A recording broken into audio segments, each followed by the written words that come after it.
यह सच है हिंदुस्तान आज जिंदा जिनकी कुर्बानी से। यह सच है अपना मस्तक ऊंचा जिनकी बलिदान कहानी से।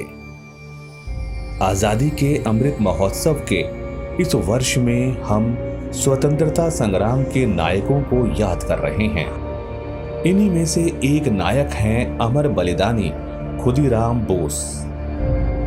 नींद में सोई अंग्रेजी हुकूमत को तेज धमाके से जगाने वाले क्रांतिकारी का नाम है खुदीराम बोस।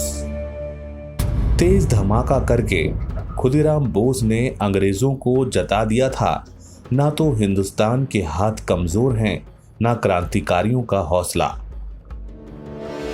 अंग्रेजी हुकूमत को इस बम के जरिए चुनौती देने वाले इस क्रांतिवीर खुदीराम बोस की उम्र थी महज 18 वर्ष।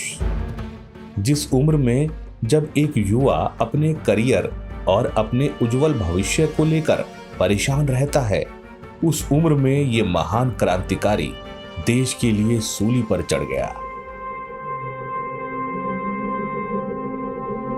इस महान क्रांतिकारी ने कम उम्र में मातृभूमि की रक्षा के लिए जो काम किया था वो आज भी युवाओं के लिए प्रेरणादायी है।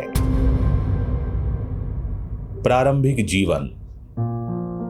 खुदीराम बोस का जन्म 3 दिसंबर 1889 को बंगाल में मिदनापुर जिले में हुआ था। बालक खुदीराम के सिर से माता पिता का साया बहुत जल्द ही उतर गया था, इसलिए उनका लालन पालन उनकी बड़ी बहन ने किया। उनके मन में देशभक्ति की भावना इतनी प्रबल थी कि उन्होंने स्कूल के दिनों से ही राजनीतिक गतिविधियों में भाग लेना प्रारंभ कर दिया था। खुदीराम अंग्रेजी साम्राज्यवाद के खिलाफ होने वाले जलसे जुलूसों में शामिल होते थे और देशभक्ति के नारे लगाते थे। उनके मन में देश प्रेम इतना कूट कूट कर भरा था कि उन्होंने 9वीं कक्षा के बाद ही पढ़ाई छोड़ दी और देश की आजादी में मर मिटने के लिए घर से निकल पड़े। क्रांतिकारी जीवन। साल 1905 में बंगाल का विभाजन होने के बाद खुदीराम बोस देश को आजादी दिलाने के लिए स्वदेशी आंदोलन में कूद पड़े और सत्येन बोस के नेतृत्व में अपना क्रांतिकारी जीवन शुरू किया। इसके बाद वे रेवोल्यूशनरी पार्टी के सदस्य बने और वंदे मातरम लिखे पर्चे बांटने लगे। 1905 में बंगाल विभाजन के विरोध में चलाए गए आंदोलन में उन्होंने बढ़ चढ़कर भाग लिया।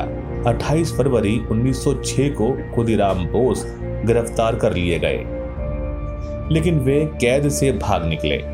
लगभग 2 महीने बाद अप्रैल में फिर से पकड़े गए। 16 मई 1906 को उन्हें जेल से रिहा कर दिया गया। किंग्सफोर्ड को मारने की योजना। एक क्रूर अंग्रेज अधिकारी किंग्सफोर्ड को मारने की जिम्मेदारी खुदीराम बोस को दी गई और इसमें उन्हें एक और क्रांतिकारी प्रफुल्ल चंद्र चाकी का साथ मिला। दोनों बिहार के मुजफ्फरपुर जिले पहुंचे और एक दिन मौका देखकर उन्होंने किंग्सफोर्ड की बग्घी में बम फेंक दिया। दुर्भाग्य की बात यह रही कि उस बग्घी में किंग्सफोर्ड मौजूद नहीं था, बल्कि एक दूसरे अंग्रेज अधिकारी की पत्नी और बेटी थी जिनकी इसमें मौत हो गई। इसके बाद अंग्रेज पुलिस उनके पीछे लग गई। आखिरकार वैनी रेलवे स्टेशन पर उन्हें घेर लिया गया।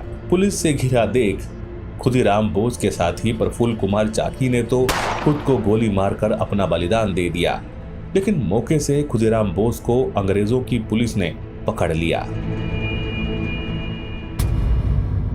खुदीराम बोस को फांसी।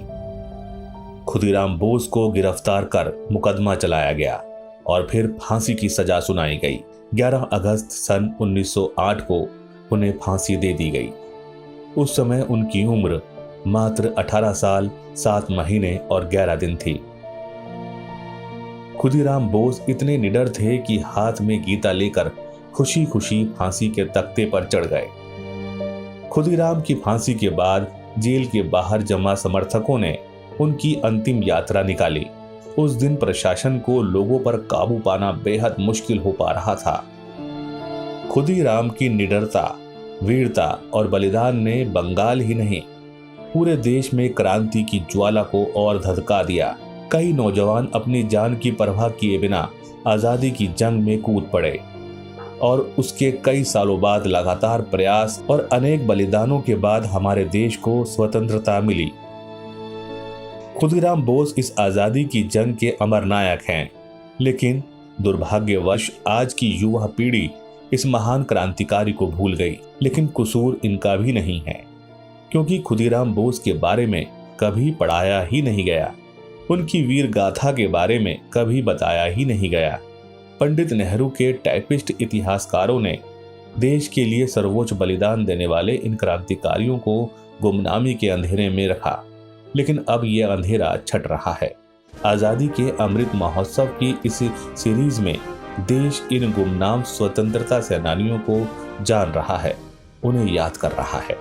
आओ हम सब मिलकर उन्हें सच्ची श्रद्धांजलि अर्पित करें।